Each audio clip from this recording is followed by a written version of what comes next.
There are people who don't trust quickly, and it doesn't come from coldness. It shows up as space, a pause, a slight distance that stays in place even when everything seems friendly on the surface. You might notice it early. Conversations are polite but measured. Smiles arrive, but they don't rush ahead of the moment. Questions are answered but not expanded. Nothing feels hostile. Nothing feels wrong. It just doesn't move forward as fast as others expect. From the outside, this can look like hesitation or reserve. Sometimes it gets mistaken for judgment, but from the inside, it feels different. It feels like holding the door halfway open instead of stepping through it immediately. Trust doesn't appear here as a switch. It isn't triggered by shared laughter or quick intimacy. It builds slowly, if it builds at all. Each interaction is noted. Not analyzed obsessively, just quietly registered. Tone, consistency, small signals that repeat or don't. You're not waiting for perfection. You're waiting for steadiness, for something to feel predictable enough to lean on. Until then, you stay where you are, present but not exposed. There's often a sense that closeness costs something, not in a dramatic way, more like an awareness that once you let someone in, the shape of things changes, expectations form, access is granted, and reversing that later is rarely clean. So you take your time. You let others move closer if they want, but you don't mirror it immediately. You don't match their openness just because it's offered. You don't confuse availability with safety. Sometimes people push against this. They try to speed things up, ask for more, share more, test boundaries without realizing they're doing it. You notice this too. It doesn't make you close off completely. It just confirms why the distance is there. This kind of caution isn't loud, doesn't announce itself. You don't say, "I don't trust you yet." You simply remain where you are. You show up. You participate. You just don't hand over the fragile parts early. At times, this feels lonely. Watching others bond quickly. Seeing relationships form around you while yours stay slower, thinner, more contained. You wonder if you're missing something everyone else seems to find easily. Other times, the distance feels protective in a way that's hard to explain, like keeping a window closed during a storm. You can still see outside. You're just not letting everything in at once. Not trusting quickly doesn't mean you never trust. It means trust has conditions. It means closeness is earned through time, not momentum. And for you, that distance isn't rejection. It's how you stay intact until something proves it can be held. Jung would see slow trust not as hesitation, but as protection formed over time. Not everyone who keeps distance is afraid. Some are simply aware of how deeply contact can reach once it's allowed in. From this perspective, trust is not a social reflex, it's an inner permission. And for some people, that permission has learned to move carefully because past closeness came with consequences that were not obvious at the start. Jung believed the psyche remembers even when the mind prefers not to. Experiences of betrayal, intrusion, misunderstanding, or emotional overwhelm don't disappear just because time passes. They settle quietly into the unconscious, shaping how open the inner door feels when someone new approaches. Distance, then, becomes a boundary the psyche sets before conscious thought intervenes. Not to punish others, not to appear distant, but to prevent a repeat of something that once disrupted inner balance. Jung would say that when trust doesn't come quickly, it's often because the person knows how costly trust can be when it collapses. They've learned that intimacy doesn't only bring connection, it also brings exposure, and exposure requires readiness. This kind of caution is often misunderstood. From the outside, it can look like emotional withholding. From the inside, it feels like self-respect. A way of staying intact while observing whether the environment is stable enough to enter. Jung would also notice how people who don't trust quickly are often very attuned. They watch patterns rather than promises. They notice how someone behaves when nothing is at stake, how they handle small moments, how consistent they are over time. Trust, in this lens, is not built through declarations or early closeness. It's built through repetition, through seeing the same tone, the same care, the same boundaries honored again and again. He would caution against forcing openness. When someone pushes for trust before the psyche is ready, the result is not closeness, but withdrawal. The inner system tightens, distance increases, not out of stubbornness, but out of self-preservation. Jung believed that true connection happens when the conscious and unconscious agree that it is safe enough. Until then, distance serves a function. It keeps the self from fragmenting. It allows observation without surrender. From this view, slow trust is not a flaw to overcome. It is an intelligence shaped by experience, a signal that the inner world values depth over speed. And when trust finally arrives in this kind of psyche, it tends to be quiet but durable, not dramatic, not rushed, built carefully, layer by layer. Distance here is not the absence of connection. It is the space that allows connection to form without breaking what's already been held together. Nietzsche would be skeptical of how quickly trust is expected. He would question why openness is treated as virtue and hesitation as weakness. In many spaces, trusting fast is praised as warmth, authenticity, being easy. Distance is quietly judged as guarded, difficult, or damaged. Nietzsche would not accept that framing. He would say that immediate trust often serves the comfort of others more than the truth of the self. It smooths interaction, it reduces friction, it makes relationships easier to manage. But ease, for Nietzsche, was never proof of depth.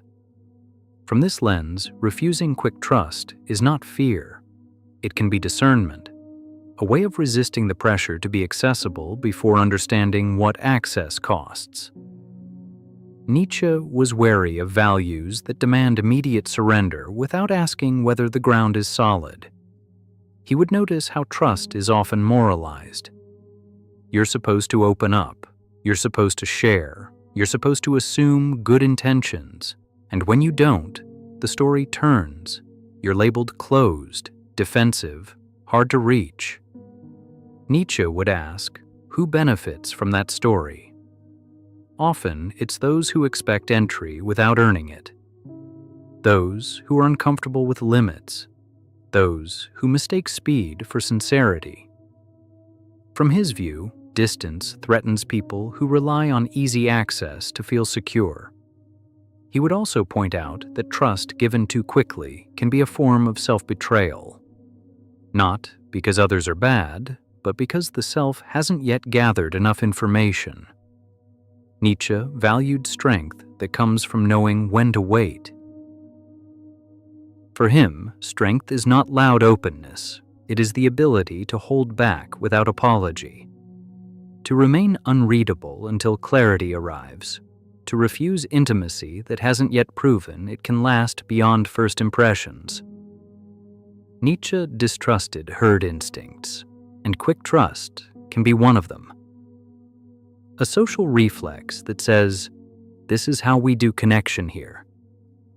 Choosing not to follow that reflex can look antisocial, but it may simply be honest. He would not romanticize distance either. Distance without awareness becomes isolation. But distance chosen deliberately is different. It's a pause, not a wall. A stance that says, I am here, but not yet available. From Nietzsche's lens, the person who doesn't trust quickly is not withholding out of bitterness. They are resisting a story that equates immediacy with virtue. They are protecting their inner life from being shaped by other people's expectations. Trust, when it comes slowly, arrives without performance, without pressure, without needing to prove anything. And Nietzsche would likely say this: what takes time often lasts longer, and what resists easy access may be guarding something real. Arendt would notice how quickly distance becomes a social problem. Not trusting fast doesn't stay neutral for long. It begins to disturb the rhythm of interaction, the unspoken agreement that says closeness should follow friendliness, that access should follow presence. From her perspective, this isn't about psychology first. It's about norms, about how groups quietly decide what is acceptable behavior and how deviation is managed without confrontation. When someone holds distance, they interrupt expectation. They don't overshare. They don't lean in. They don't mirror openness just because it's offered. Nothing overtly wrong happens. And yet, something feels off to the group.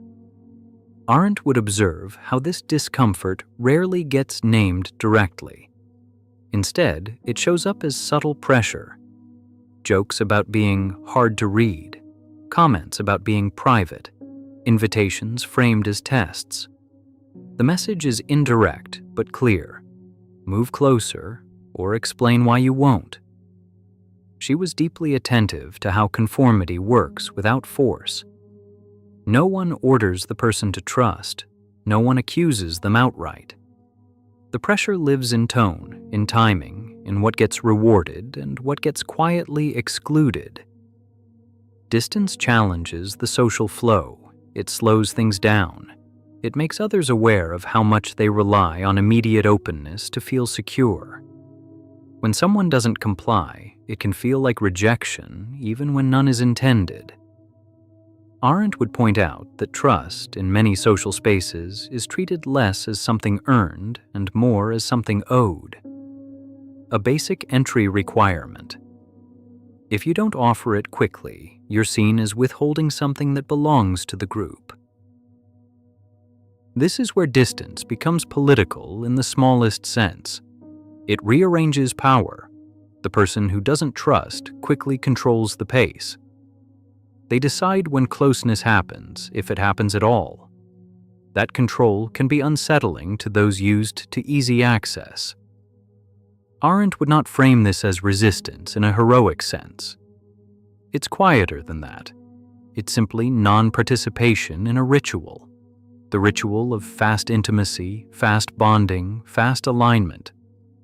She would also notice how quickly people try to interpret the distance. They assign motives, fear, arrogance, past damage, anything that explains why the norm isn't being followed. Explanation restores order, but distance doesn't always want to be explained. Sometimes it just exists. A boundary that isn't reactive. A pause that isn't strategic. From Arendt's lens, not trusting quickly exposes how fragile social comfort can be. How much it depends on shared timing rather than shared understanding. The person who keeps distance isn't necessarily disengaging from others. They are disengaging from a script. And that quiet refusal to follow the script is often what makes others uneasy. Not trusting quickly is often misunderstood because it doesn't announce itself clearly. There is no dramatic refusal, no sharp boundary drawn in public. Instead, there is space, time, a pace that feels slower than expected. From the outside, it can look like hesitation. From the inside, it feels like care. For many people, trust is treated as a social default, something you offer early to show goodwill, openness, and ease. When someone doesn't do that, it unsettles the rhythm. It raises quiet questions. Why the distance? Why the delay? Why not just lean in like everyone else? But for those who don't trust quickly, closeness is not neutral. It changes things, it creates access, it introduces expectations that are hard to reverse once they're in place. And they are often aware of how difficult it is to take trust back once it's been given too freely. This isn't about suspicion of others, it's about familiarity with loss of control. With moments when openness cost more than it seemed to promise. When being understood too early led to being handled carelessly later. Distance becomes a way of preventing that pattern from repeating itself. Holding back does not mean disengaging. These people are often attentive, they listen closely, they notice tone, consistency, and how someone behaves when nothing is being offered in return. They are not waiting for perfection, they are waiting for coherence. There is also a self-respect embedded in this slowness, a sense that inner life deserves protection until it is met with something stable enough to hold it. Trust, in this view, is not a gesture of optimism. It is a conclusion reached over time. This way of relating can feel lonely. Others move faster, they share sooner, they bond quickly, and sometimes they move on just as fast. Watching this can make slow trust feel like a disadvantage, like arriving late to something everyone else already understands. But there is another side to it. When trust is finally given, it is rarely fragile. It doesn't need constant reassurance. It doesn't fluctuate with mood or circumstance. It rests on what has already been seen and tested. Distance. As protection is not about keeping people out forever. It is about making sure that when someone is let in, they are entering a space that has not been rushed into exposure. A space that has remained intact. Not trusting quickly is not a flaw to correct. It is a strategy shaped by experience, a way of staying present without surrendering too much too soon. And when trust finally settles in this kind of space, it doesn't arrive loudly. It arrives quietly because it was never meant to be given to just anyone.